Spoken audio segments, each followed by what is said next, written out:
I'm going to start with showing you the greens and talk about how I cut them. I think that might be helpful.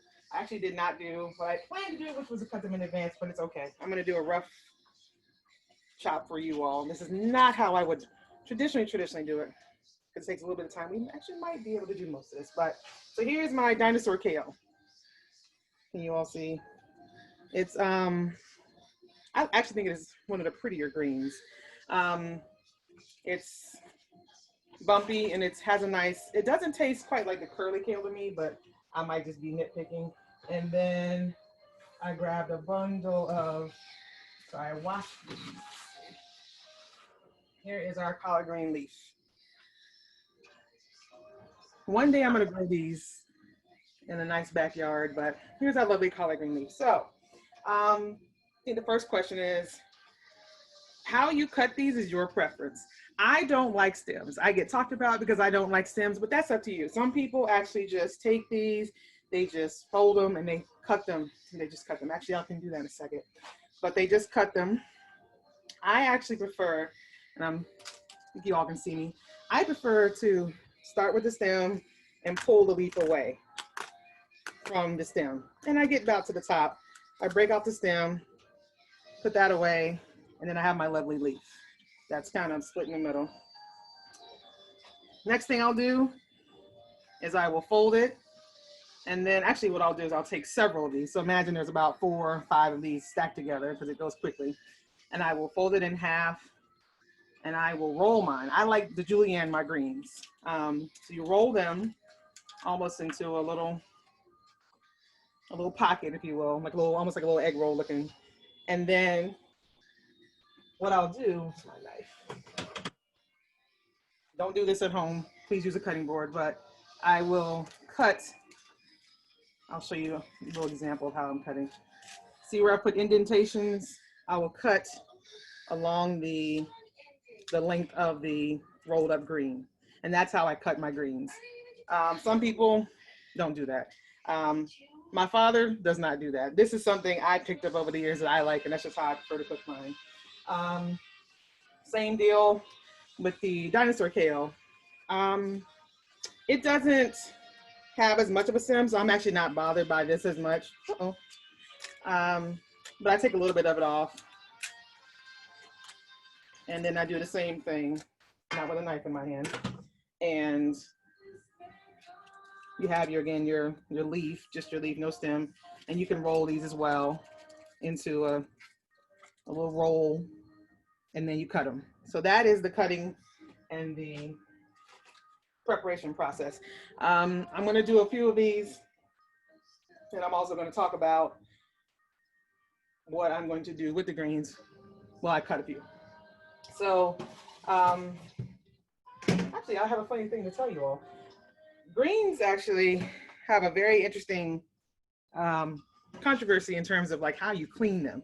Some people put them in a big sink of, and actually I've heard this, I don't do this because I think that's a bit much, but some people put them in a pot or a sink full of bleach, soap, and water. I do not do that. Some people just clean them I like to clean mine one by one.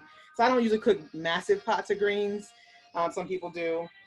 I prefer just to cook mine enough to where I'm gonna eat and that'll be it.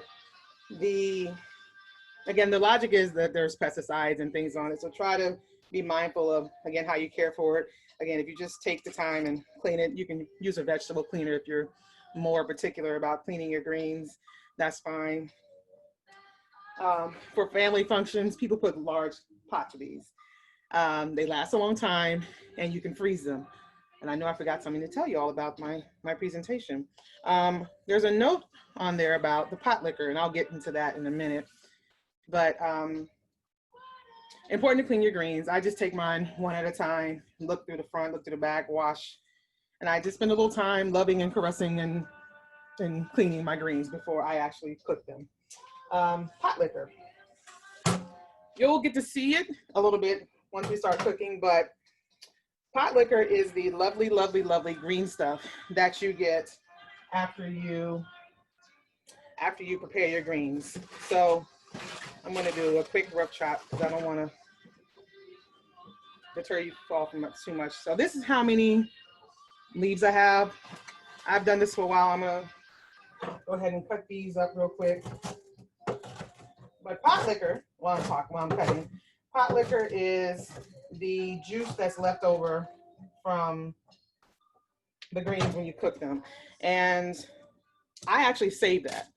That is there's a lot of nutrients in that. And they used to give it to us as babies for nutrient purposes because it has a lot of vitamins and different nourishments in it.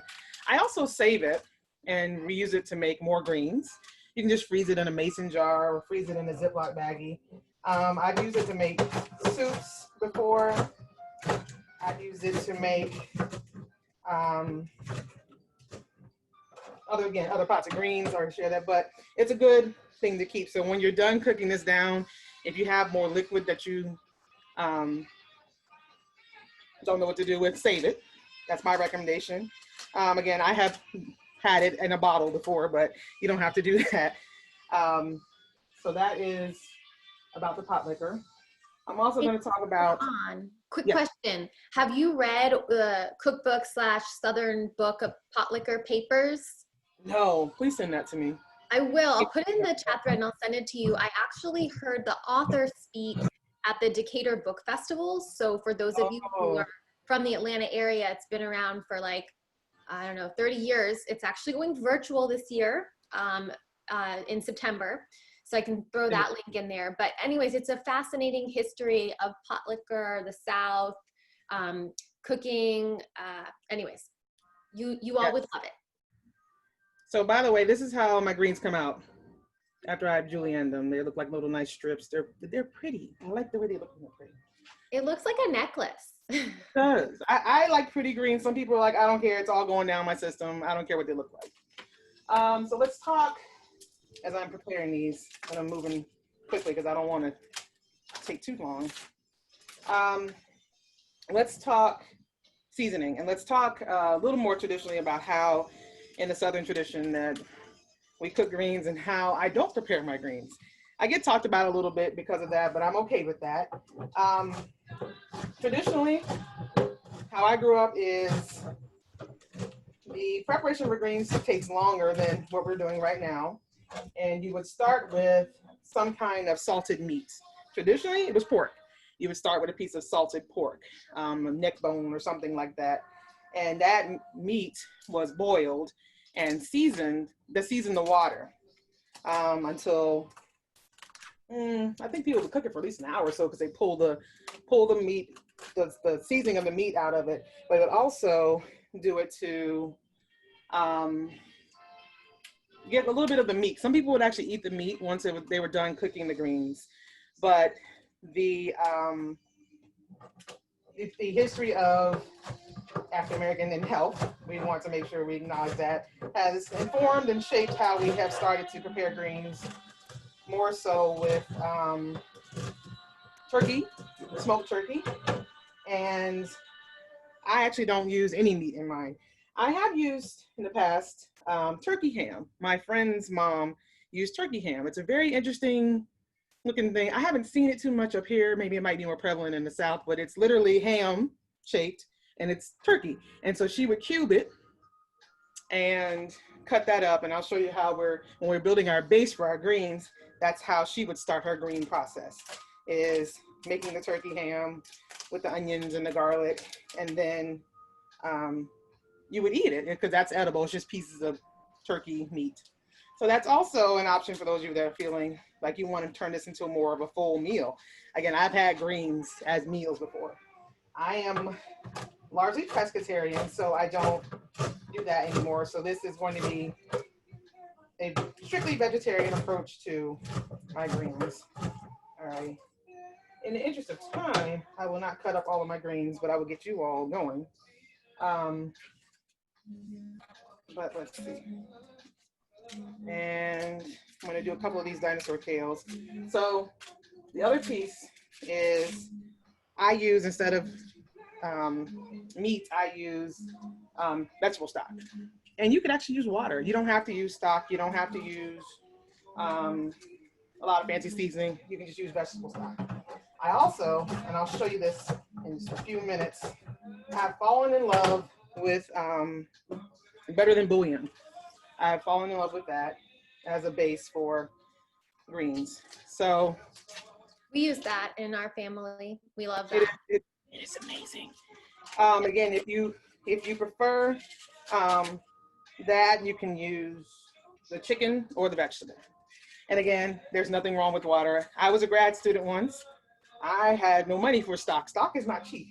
And I actually prefer homemade stock.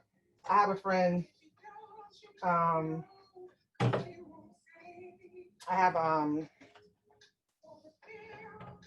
sorry, I got a text message. I have used, again, just water and just season my base from there. So I'm gonna stop cutting because I don't wanna spend too much time. But so here's my rendering of greens right now. So let's start with our base. So I have a whole white onion that I have, can you all see? I have a whole white onion that I've diced up. I don't recommend Vidalia unless you're really into the flavor and the sweetness of it. I definitely don't recommend a red onion. Shallots, if you're feeling fancy, shallots are always a good option, but I just a regular white onion. Yellow onions will work too, but not a Vidalia or a red. And then I have, so my garlic is frozen, but I have the equivalent of 3 cloves of garlic. So that's going in my pot with my oil of choice, olive oil, Trader Joe's. There's gonna be a lot of Trader Joe's brands, and you're gonna see I am not a Trader Joe's ambassador, although I do feel like it sometimes. All right. Who else is a Trader Joe's fan on this call? Do we have others? I like Trader Joe's a lot. I recently got into it because my boyfriend's a really big fan. He loves their orange chicken, which is so easy to make and so good. Oh, I don't go there all the time, but I happen to see that. Is that good, Mackenzie? Yes, I think it's delicious. But that's also for a college kid, it's really easy to make. So I'm also partial to that because I don't have a ton of time to spend cooking when I'm at school usually, which is why it's nice being home. They also have a I don't chicken. go there that much, but I can recommend the sweet potato gnocchi. And I found myself in the grocery store a month ago and I realized, oh wait, I haven't been going to the grocery store. But I bought the inside out tomato and mozzarella gnocchi, also very good. Also, that at Trader Joe's recipe, they have a chickenless version too. That's really good. They do. So it's good. Yeah. I'm a Trader Joe's gal, and I eat meat. So one of my favorites is their Korean beef. Absolutely delicious. It's got all the seasonings and everything in it. So 4 minutes each side. Add whatever you want. Really tasty. You all are giving me idea. Future class. Tradition Kitchens goes to Trader Joe's. Cook at home. Talk about what you like. Happy to do a live shopping of Trader Joe's. Totally. So put a little bit of oil. Sorry, I actually have somebody who's trying to deliver something, and I was like, I didn't think she was going to try to deliver now, but I just texted her back. So I don't measure well, guys. That's okay though. A little generous helping of oil in my pan. It's not coming out. Can't see. You can't really see. I would say it's about 3 tablespoons of oil, olive oil. I'm gonna go ahead and put my onion in there. And my 3 cloves of garlic. Get my stove going.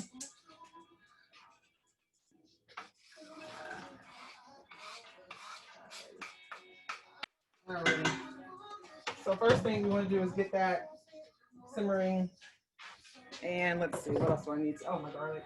And I'll talk about seasoning right now while this is all going. Alrighty. Seasoning. We have a couple options here. I actually could not find my red pepper flakes. I was very disappointed with myself, but it's okay. If you have it, please feel free to use it if you're feeling a little spicy. I actually am going to use some combination of the following. Let's see, because this is what I'm feeling like. The beautiful thing about greens is the base is how you, like any stew, anything that you build layers on, it is how you start is how you're going to finish. So the greens are going to take on that flavor profile. So I've got my, again, Trader Joe's, I got my black pepper. I'm going to use a little bit of sea salt, pink salt, but kind of, it's the only one I have. It's not really about the pink salt, it's just salt. I also have some garlic pepper that I might throw in there. And I might throw a little bit of this in there. It is a chicken list seasoning, but it has been good in everything that I've made. I might throw this in there. We'll see how I'm feeling. But I definitely am going to do the salt, pepper, and the garlic pepper, and then a little bit of the bouillon, because I don't want to put too much. It's reduced sodium. I don't want to put too much of this because I also have chicken stock. The chicken stock is unsalted. Again, being mindful of how much salt we add to things. I don't want to add too much. So once my onions and my garlic start to get a little translucent, that's when I will add all of my seasoning. And you actually add the greens then to the seasoning. So it'll be about the next few minutes.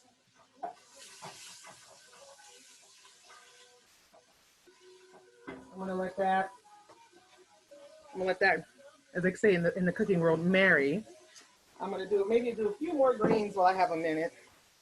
So Mackenzie and Mom, how are you guys doing with the live? Good so far. We are sizzling up in here. Okay, yeah. This is my favorite part because my whole house smells like I've done something just magical, and it's like you really just only cooked some garlic. Smells so good, yeah. We have are we on mute or no? No, we're not on mute. Go ahead. So we have chicken stock. Should I wait and saute up the greens and stuff first and then put it in? You're gonna add that after you saute the greens in the seasoning. So that's the last thing you add, and then you cover it. Okay. So, yeah, I'm gonna give a few more greens. I had a neighbor, he saw that I posted this, and he literally lives one building over, and he sends me a message and says, so where's my plate? I said, I haven't made any yet. We do that to each other, so it's mutual. And actually, I'll tell you something else, because I'm cheating a little bit with myself just to be. Something that I do when I'm not in the mood to really do a whole lot. You can tear your greens as well. I still roll it, but you can also, if you're feeling like you don't want to be fancy and it's just you, and normally it is just me, you can also tear them. Same effect as cutting them. You can also just tear it in the loop. I still roll it, but you can also tear your greens. We're going to talk about heat on your greens in a minute. My onions and my garlic are almost ready to start adding some other flavors to it. I'm going to do a few more greens while I have time. But I want to make sure I have time to show you all the loveliness that are the Hoecakes. They remind me of hush puppies a little bit. They're not the same. Hush puppies just tend to be sweeter, and obviously they're round, but they remind me in terms of how they're built and the profile of them.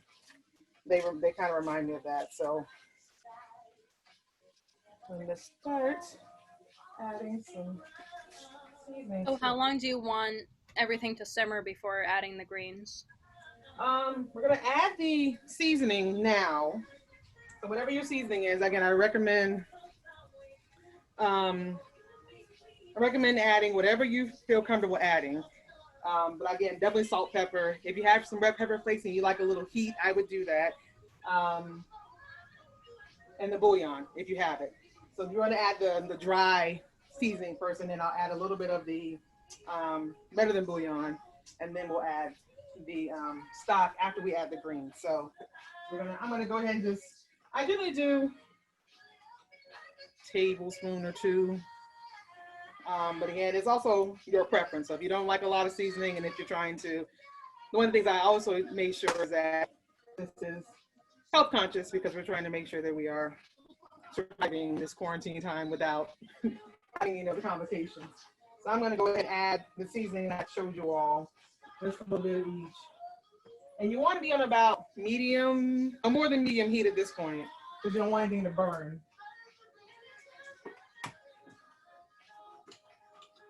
Well, Karan, can you make hush puppies? Can I make hush puppies? Well, Hoecakes similar, and you know, the same the same kind of composition. So I could, but Hoecakes are cuter to me. I never had hush puppies until I was an adult because, you know, in our Ghanaian household, we didn't eat anything except for African food. So I Yes. decided I don't know where these hush puppies came from, but they're delicious. Fish fries were my favorite. That was one of my favorite things to get. So better than bouillon. You don't need a lot of this. You need like a teaspoon if you have it, but it goes a long, long way. And I got the low sodium. That's just my preference.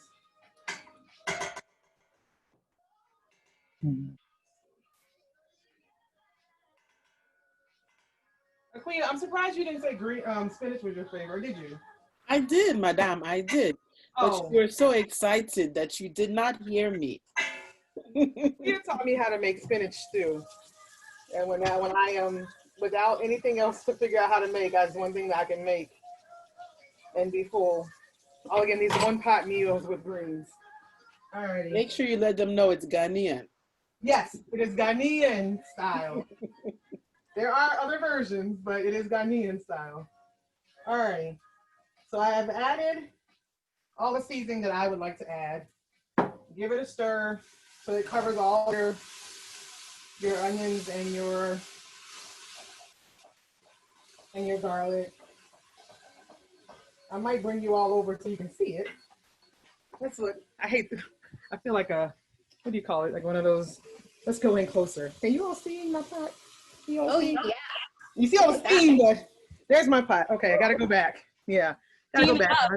I fogged up my camera. So this is how you want it to look. You want everything to be coated, because again, you're building from the base up. So now is when you want to add your greens.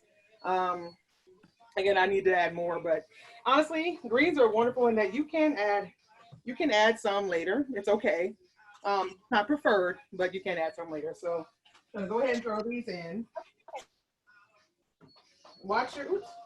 Monitor your heat because you don't want to get, you don't want these to burn. And this is where you want to start turning it down a little bit more.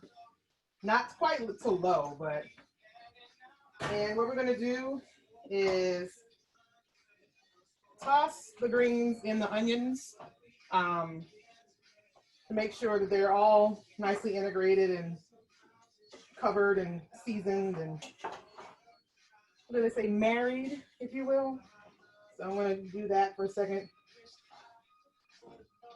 It almost will look like a tossed salad. Almost, with nice little greens and onions. And you have to keep in mind, these will cook down. So it looks big, but it'll cook down a lot. So, and I'm gonna let that simmer for just a minute or two, just with the greens, no liquid just yet. And I'm gonna throw some more greens in there while I have time. We were just doing the same thing. We were like, oh, they're all gone. We got to add more. Oh, listen, you can add a few more. You can add a few more. Usually, like I said, I would have cut all these up ahead of time, but I want to be, in the interest of time, I'm gonna add a few more. And like I said, you can mix greens. I've used dandelion greens before, if you're feeling fancy. My favorite that I cannot find up here at all are mustard greens. I can't find them. I've seen them maybe once or twice since I've been here, and I've been here almost 10 years. Do you know where I've seen them? Where? I've seen them at Shoppers. See, and my friend Yusra knows where all this stuff is. You're like, I need to find, I've seen it, it's on sale. You're like, just take my shopping list and take all the things from me. I'm gonna try to get these. Lately, I've been looking for rhubarb because I love it so much. That is hard to find. And when I do find it, it's all sad looking. Yeah, but it tastes so good if you do find it. So I also want to share that if And I'll show you what your stock to green ratio should look like in a moment. I actually managed to get through all my greens.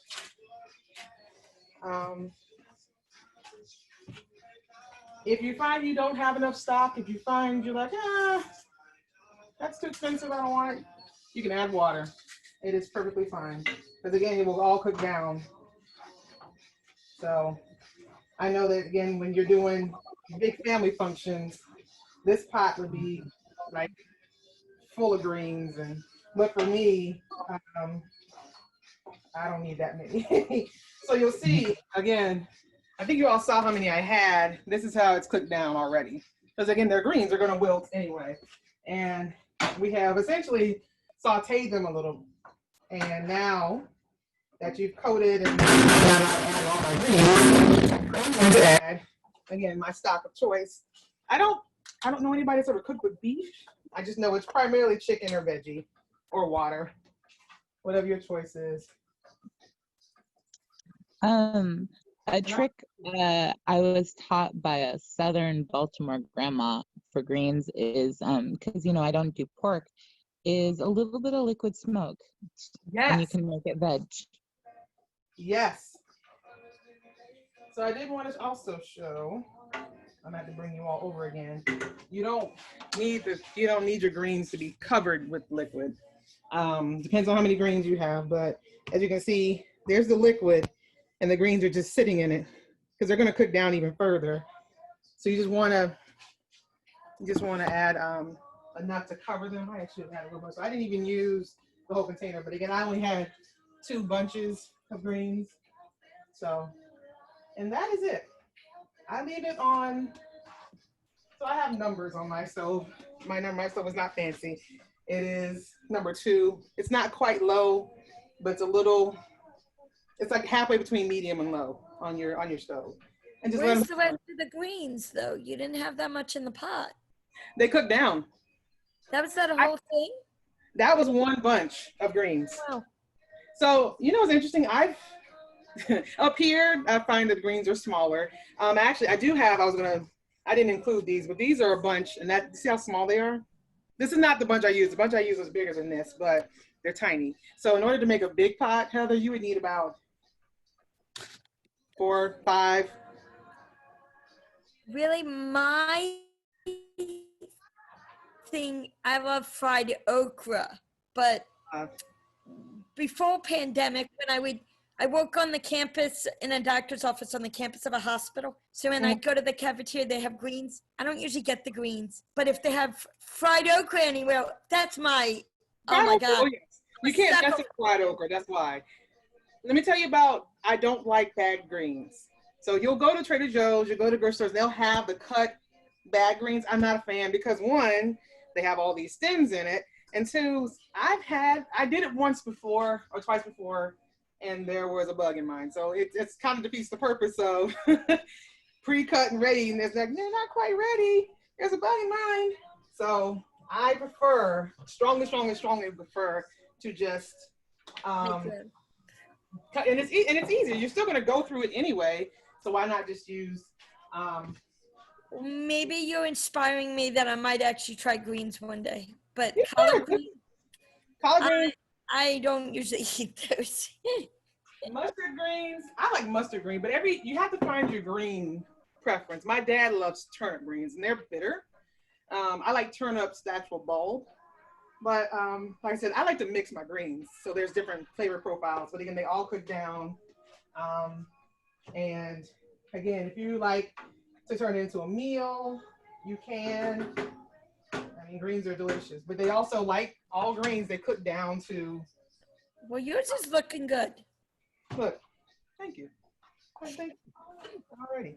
So let's see. We've got Hoecakes are very easy. Oh, let me do what I need to do first. Where's my other stuff? Oh. Just checking. We're supposed to cover the greens now, right? Sorry. Yes. Yes. Okay. Cover them and just kind of keep them low. 40, 45 minutes.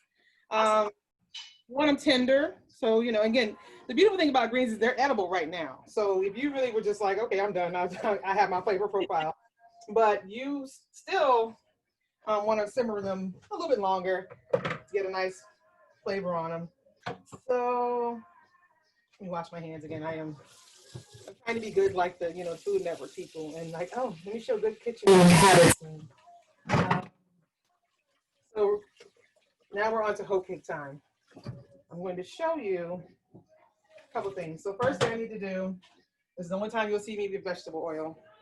So I got my good old Wesson, and I would not be a Southern woman if I did not have, I call her Big Red. She's red, she's big. This is my cast iron. You don't have to have a cast iron, it's not required, but this is my lifeline. Not everything gets cooked in here, but a lot of things get cooked in here. So I'm gonna go ahead, turn on my stove and put some oil in. You're gonna put, you don't have to deep fry these. You don't have to put a lot of oil, but I would say, depending on the size of your skillet, maybe half a cup to a 3/4 cup of oil, because it's all, every single one of them is gonna absorb the oil. So I'm gonna go ahead and get that in. That's good. Enough to coat the bottom so you can get a nice crispy edge, but not enough to like deep fry. All right, my poblano, I already cut it in half. Red pepper. Those are my favorite additives. I've also added some onions before. Poblanos are very mild. You don't have to use them. I recommend though. My mother, I remember the first time I made these, that's gonna be spicy. I said, Mom, it's not a jalapeno, it's fine. You could actually opt in for a hotter pepper. I want them to be mild. I don't want them to be spicy because it is a good pairing with my greens. And also the greens might have a little spice in it too, but I'm going to, if I can get my knife through this, there we go. I'm gonna dice these up and they're going straight in the cornmeal. So I'm gonna dice these up as small as I can. I don't do big chunks. Now some people prefer big chunks of this. I prefer to kind of have it minced. And again, this is kind of an additive to your hoe cake. It's not necessarily meant to be the whole star of the show. So it's just an added flavor profile that adds a nice little kick of flavor to your experience. I don't think traditional hoe cakes have any peppers in them. I think that, again, this is something that I kind of concocted over the years. You can make these with just buttermilk and cornmeal if you wanted to. Again, I have made them, I think I did make them once before with jalapenos. I'm growing peppers on my balcony, so one day I will be putting those in there. They're not, hot peppers are kind of in the same family as this poblano. We're daring and using jalapenos today. My mom loves spice, so we'll see how it goes. It's perfect. It's perfect. It's not, you're not gonna be disappointed. Awesome. You're not gonna be disappointed. I just love poblanos. It's just one of my favorite peppers. Like I said, I'm growing some on my balcony. The banana peppers, I don't think I'd like that, but I have another one that is kind of the cousin of the poblano that I would like to use. Alrighty. Keep chopping. And then my greens are actually starting to boil. You don't have to boil them. They just need to simmer on a covered temperature for a little while. Now, Yusra, next time you see some liquid smoke, please pick me up some. Sure thing. Yes, I always think about it at the last minute. I want some liquid smoke too. Yes. I'm sorry. What is liquid smoke? I missed that. It's just what it sounds like. It's a flavor additive that is, I think it's, in my head, it's like just basically like smoked ash water, but it's delicious and it just gives that smoky taste of things that you would get from like the smoked turkey or smoked ham in the greens. This is the one that we have, liquid smoke. It's a hickory, it's Wright's. Yep. I'm sure there's lots of different brands, but it smells just like you had a fire going in here. It smells good. Yeah. Yeah, it smells like barbecue in a bottle. Yes. And I always forget about that. That is a great, especially if you want a meaty taste. Okay. So my cast iron is ready, actually. It's like, where's the stuff? I'm ready to cook. My greens are actually trying to boil. Your cast iron should not go above medium because it can get hot. Here's my diced up veggies. I lost a little one. Just about that size is about what I do. All right. So, okay. This is the easy fun part. I actually don't measure, but I'm going to try to be good and measure this time. I usually do, let's see, that's about half a cup. That's about a cup and a half, too. I do about 2 cups of cornmeal. I just had some old Quaker Oat because that's all I could find recently. My dad has this great, I think it's like Blue Label one that I can't find up here, but that's a really good one. I'm gonna add a little bit more. About 2, we'll say 2.5 cups. And again, that's about a quarter.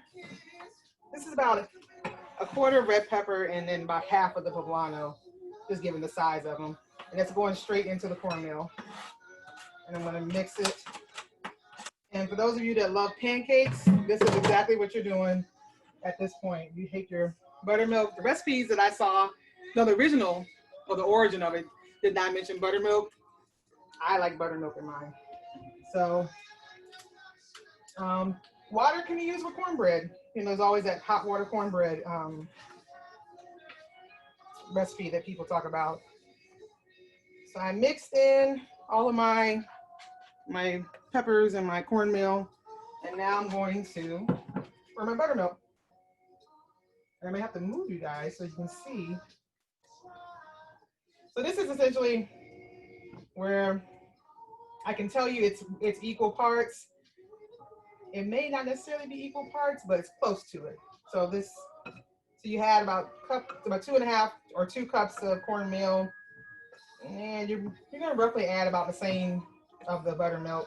The goal is again to get about a good pancake consistency, not runny though. It's gonna be a little dense, but you want it to be about a pancake consistency. Because essentially you are making cornmeal type pancakes, if you will. Let me keep going. Let's see. I'm gonna add a little bit more, and this is about a good consistency. And it's not runny, but it's a good, yeah, that's a good consistency. Okay. And you all see, it's not runny, it's not runny, but it's a good pancake consistency. That's the best way I can describe it. It's essentially 2 parts, equal parts, buttermilk to cornmeal, but it's not necessarily the case. You might want to just add, if it feels a little thick, because you're going to drop it in, and you want them to spread. You don't want them to fall apart. I have added an egg before. It's not necessary. You can, but you don't have to. I just fry them just like this. So I'm going over to, I'll drop it and then I'll let you all see it so you can see about the size I do.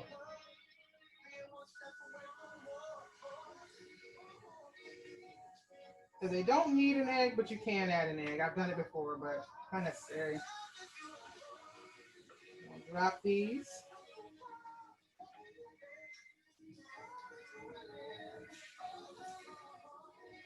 Okay. And as they say in the cooking world, don't overcrowd your pan. Okay. Now we're going in. I'm taking you all with me. Okay. There we go. That's about the size you want. It's not covered in oil. It's just really the bottom of it. And that's about the size I use when I'm making them. And you want to flip in about, I'm going to time it. You want to check on them in about 3 minutes or so that they can turn over. And that's it. Ours is really thick. What should we add? Add Should we some add more water? Or it's Add like more more mashed potatoes. More water?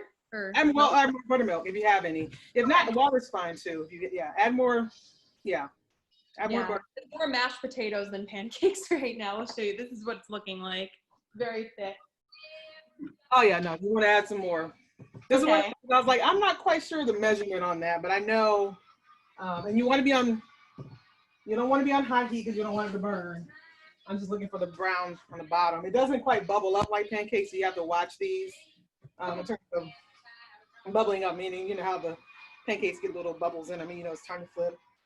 Mhm. But, yeah, add a little bit more buttermilk and let me see what you're working with.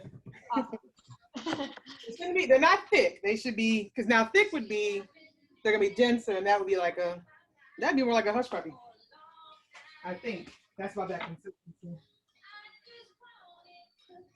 The 2-in-1 recipe then. Huh? I said it could be a 2-in-1 recipe then. Yeah, it could Thicker be. for hush puppies, lighter for Hoecakes. Yes. Yes. This, I usually buy about a container like this, and that usually is what I go through. So mine are still cooking.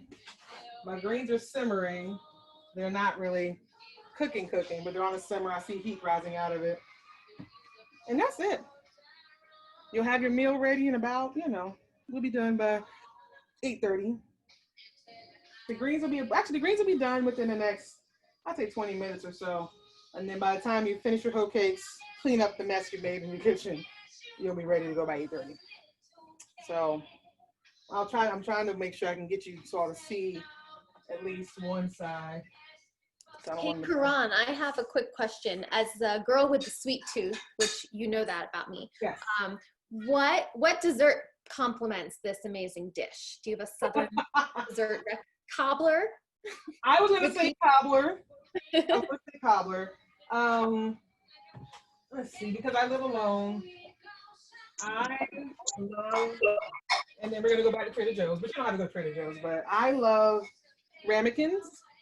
So I put whatever, and you can do frozen fruit. Put my frozen fruit in there with a little bit of butter, however I season it, with a little sugar, whatever. You sure cover your ears. You can use store-bought pie shells and put it on the top, and that's it. So you have an individual one. You can make up about 4 or 5 of these, and they reheat really well because this is a little, again, oven-proof ramekin. So it's nice. It's a modest size, so it's not too many calories or whatever. It's good. And you just, my favorite is peach and blueberry. Ooh, I love that combo. That's a great combo. That is my And favorite. there's nothing wrong with store-bought pie crust. Pastry dough is something else. Oh, no. Yeah. Also, I mean, come on. You have the hoe cakes, you have the collard greens. You don't want some ambrosia salad next to that? You know, I lose my southern heart. I'm not a big fan of ambrosia. At least the way my family made it. I'm not a fan of the ones that use mayonnaise in it because that's just weird. Cool Whip and mayonnaise in my head don't go together. All right, I am flipping. I think it's been about. Oh, Mackenzie, do you and your mom want to show us what you have? We can spotlight you to show everybody. Yeah. Woo! Check it out. This is what we got so far for our batter. It's more pancakey now. Yes. Okay, perfect. Yes. We're pouring. And like I said, you want to do. You Should can the oil be pretty hot before you put it in? Yes, but you don't want it. You don't want it on high. You want it about medium, and you want to get a little pop, but you don't want it to be raging hot because the cast iron will, it distributes the heat evenly. So I would recommend using a measuring cup. I usually use a 1/4 cup, not a 1/2 cup. Let me see. I have a 1/2 cup. Got those. To scoop it in, if you have it about this size, that's a good size to put it in. So we're going back in my kitchen. I'm trying to show you all the junky part of my kitchen. So there they are. I flipped them. That's the color I like. I like this color. But see, they didn't break up. Wow. They look beautiful. Yeah, I like them a little browner. I flipped these a little too soon, but What gives them that vibrant color that matches your outfit? I I picked yellow today. Maybe it was the cornmeal that made me pick it. And I'm going to stir my greens when I figure out what I do with my spoon. I think it's in my sink. Ah, there it is. And that's my meal. What you should say, an ambrosia salad. Now, back in grad school, and even when I was living in Texas doing my postdoc, I maybe would add black beans and call it a day. Back then I also ate chicken, but that would be about it for me. So, Karon, for the record, do you like fried okra or not fried okra? Oh, I love all okra. As a matter of fact, there was a recipe I learned about in grad school. Again, you're poor, so you had to come up with all kinds of stuff. A woman showed me a way to just essentially pan fry it, but not fried, but it came out really crunchy. All she added was chili powder. She did chili powder and she cut up the okra and she put it in the pan with some oil and it came out crispy. You can crisp them in the oven, a hot oven, toss them with some oil. Yes. And they become like almost fried and they're crunchy and they're delish.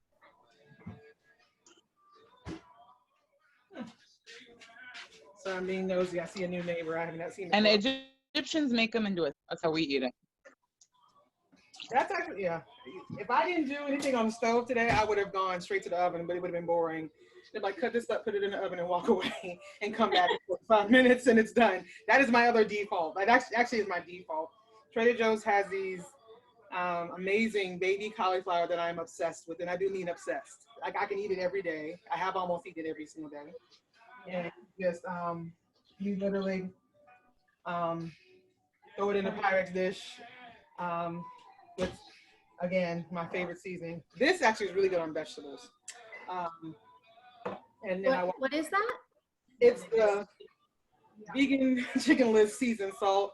It's really good for cauliflower and other roasted vegetables. You are such a Trader Joe's fangirl. Do you know that they have a podcast that goes behind the scenes to tell their stories about like how they pick ingredients? It's super cool. I should go on that podcast. Yep, I know the podcast. Yeah. Now, Queen, you I have to say, Yusra, I think you were talking. Can you talk for a minute? Because I think you have a podcast voice if you haven't yet started one. All of you have wonderful voices, but in particular, Yusra, I'm hearing like a future podcast in your life. Oh, well, thanks for that. You know, it's funny. I worked in college. I was one of those obnoxious people we all hate now when we call alumni and ask them for money. And I learned 2 things from that. I can talk to anybody because of that job. And a good phone voice goes a long way. Yes. I got being a telemarketer many times in my day. So these are done. Oh, wow. Looks amazing. My favorite. You want to obviously let the oils drain off. You can pat them a little bit. Mackenzie, how you guys coming? We are good. We are in the middle of cooking them still. They're not quite ready to be flipped yet. Yeah. You want to try to look for the bottom to start turning brown. You don't want to get burned. And make sure you keep your heat a little bit below medium because you don't want them too high or it will burn. But I'm going to drop some more in. Karon, can we see what the underside looks like? The underside, sure. Give me 1 second. I'm going to drop some more in. I'm excited about eating Hoecakes this week.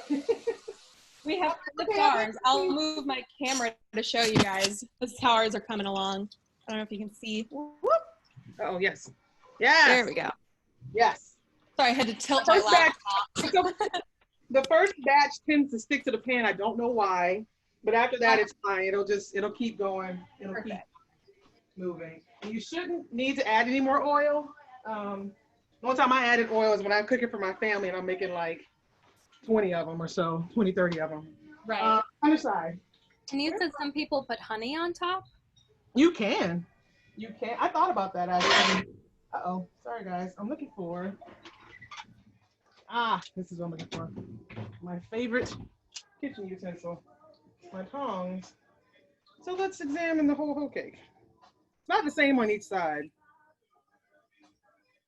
Same color, same texture. So I'm ready to eat them. I have learned some things about cornmeal. Let's see if I can find it. I don't think I can find it. So like the better, the grittier, the better. The finer masa that's less grittier and more creamy, it doesn't come out as good. So just FYI. So I found this. I don't know how I found this, but I found this. I'm looking forward to this. I use it on some shrimp. It was really good. So I might use it on my hoe cakes tonight. Let's see how I flip that one. This one is ready to go.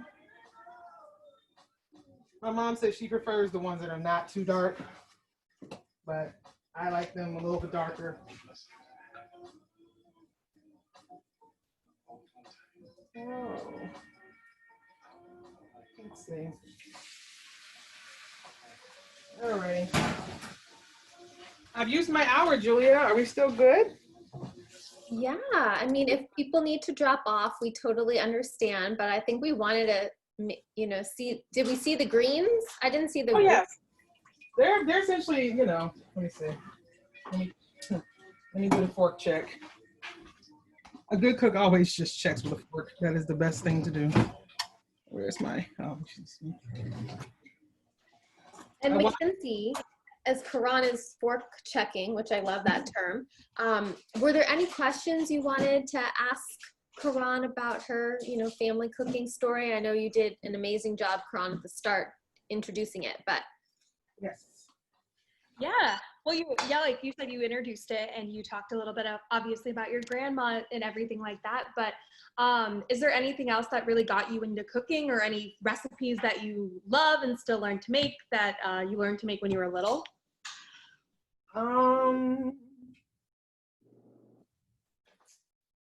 Let's see. That I love to make. That I learned to make when I was little. Salmon croquette. I learned to make that when I was pretty young, and that is one of my favorite dishes. It's very simple, and it's my parents they own their own business, so a lot of times I was home figuring out dinner for myself. So salmon croquette was one of the first ones I used to learn how to make on my own. I don't eat chicken right now, but one of my favorite things to do is roast chicken, the whole chicken, not pieces, the whole chicken. I haven't done it in years. Akuya has been trying, she's grinning right now. If you can see her face, she's talking about the chicken. I literally do it in that pan, so it is amazing. Like it's a whole process, but it's wonderful. When your birthday comes around or Christmas comes around, this is what I asked Karan for. Can I please have just started asking chicken and the potatoes that you made? I would greatly appreciate that. I've got 2 potato recipes now, so. It sounds like you have a lot of people asking you to make food, your neighbors and your friends. Whoa, hold up. I've never had this chicken. I'm feeling neglected, and perhaps that there's some favoritism happening. Usually you met me after I kind of was like, all right, I'm gonna take a break from chicken. So you met me right around that time. Okay. I did want to show the pot liquor. Uh-oh, let me see. Can you all see the color? Oh, that's gorgeous. This is this is another good soup base. It's another, it's a good stock to keep, but it's got a good color on it. And then, let me see about my greens. We've got ours flipped over now. Hopefully they don't fall. If anyone wants to see how they're coming out. They look great. Okay. Wow. Gorgeous, Mackenzie. Looks beautiful. Taste test, thoughts? Fork test is good. Very good. By now, my mother would usually be around hovering, like waiting for hers, and she's not very sneaky about it. She literally would just walk up, just take it. I'm like, okay, thanks, Mom. All right. And she won't say anything about the quality. She'll just be like, when you're done with this, you need to do this. Okay, Mom, thanks. Let's see. All right, so I just flipped some more. Okay, my fork test.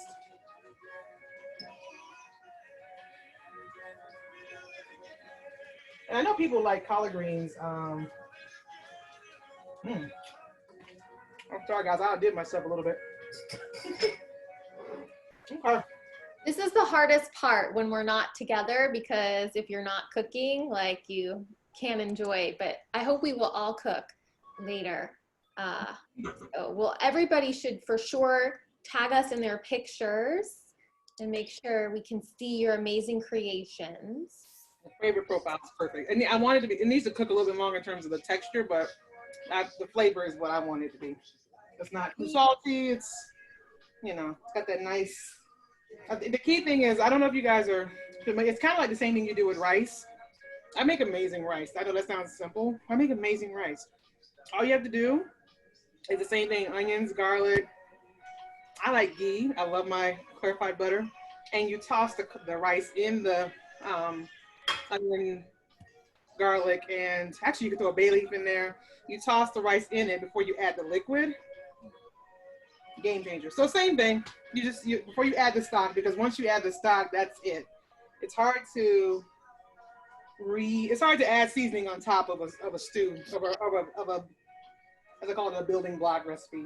So it's easier to just start out. Can you, if you're able to show what your greens came out looking like? Sure. They're still cooking. I still want them to go a little bit longer. Okay. They're still, I say they're texture-wise, they're still cooking, but can you see? Oh, yeah. Oh. Yeah. They're still like at this end. I want them to cook down a little bit more. I want them to be more tender. And again, you know, truth be told, a good chef always tastes along the way. So making sure I get the right flavor profile. So it's still cooking, but technically I can eat them now. That's just not my preferred way of eating them. They'll be ready in about another 20 minutes or so, I would say, because they've been cooking and there's not a lot of them. And then I'll just finish making up hoecakes. Awesome. Well, while we are starting to wrap up here, I wanted to mention that we have another class this week as well on Wednesday. And since Ruby is on, I'm going to put her on the spot for a minute. But Ruby, do you want to talk about our class on Wednesday? Yeah, absolutely. So we are going to be cooking a Tunisian dish. It's called fricasé. It's Tunisian variety. And we're having a lovely cook called Zohar come in and teach us. And she is of Sephardic Jewish descent. So she's going to talk a little bit about her grandma and a little bit about the dish itself and the recipe. And if you would be available, it's at 7:30. Absolutely would love to have you. And yeah, that's the little summary of what's going to be happening this week. Thank you. Great. Thank you. Prerequisite to talk about grandma? What was that? Is it talking about grandma a prerequisite? No. I always do. Like my mother's mother is still living. She's 91. She does not cook anymore, but she taught me how to make some really good staples, like the best spaghetti and meatballs. She taught me how to make that. My dad's mother was the one who really taught me everything. She's the one who taught me how to bake and how to really season chicken. She made this amazing chicken and rice where she puts mushrooms and all kinds of stuff, and that's one of my favorite dishes. Yum. Sounds great. Well, for a lot of you guys, since I know this is your first time with us, we have all of our upcoming classes listed on the Eventbrite page that you use to register for this class. So if you just go to our profile, you can look and see all of our upcoming classes, including the one that Ruby just talked about on Wednesday. And we have a couple other classes scheduled for the rest of the summer as well. And if anybody is interested in teaching, we're always looking for more teachers as well. I know it sounds like a lot of you guys have a love for cooking, and Julia just dropped the link to our classes in the chat as well. But we would love to have more chefs as well. So if anyone's interested, we can reach out to you. We have all your emails now, so we'll be sure to reach out with any more information as well. Yeah, thank you so much, Karon, for teaching us. Do you have any last Karon, tips? it's delicious. I've been eating in the background. Oh, wait, the Love great it. hoecakes. Awesome, yeah, awesome. Thank How you did so much. the greens turn out? Good. They turned out really good. We definitely, I think we still have them cooking, but here's what they look like. They're still in the pot, but they taste awesome. Yeah. And again, if you don't want a lot of that liquid, just drain it off, put it in a baggie, and freeze it for later. It is delicious. Definitely do. It looks amazing. I just can't thank you enough, Karan. I mean, you are amazing to teach us, and you have such passion. I see it all the time on your Instagram, and so I'm just so glad to see it virtually. And Mackenzie, thank you for organizing, and your mom for cooking with us, and everybody else. It was great to see you / meet you, and I hope we'll see you again Wednesday or another time this summer. Yeah. Yes, thank you for facilitating this. Thank you so much, guys. Bye. Thanks, everybody. Thank you. Thanks. This was enjoyable. Thanks, Heather. Happy eatings. Thank you. If I could nominate a Kuya to teach us how to make some Ghanaian jollof, I would think that would be. You read our mind. That's amazing. We would love that. Mackenzie and I both texted each other. We are on it. What kind of cooking did you just say? Ghanaian jollof. I think she actually already dropped off. Yeah. She's an amazing cook, and her jollof is scrumptious. I have to look up what that is. Oh, it's a type of Rice? fried rice. It's a flavored rice. It's made with a tomato base, and it's spicy and piquant and just wholly delicious. And different countries in Africa claim jollof, and it's very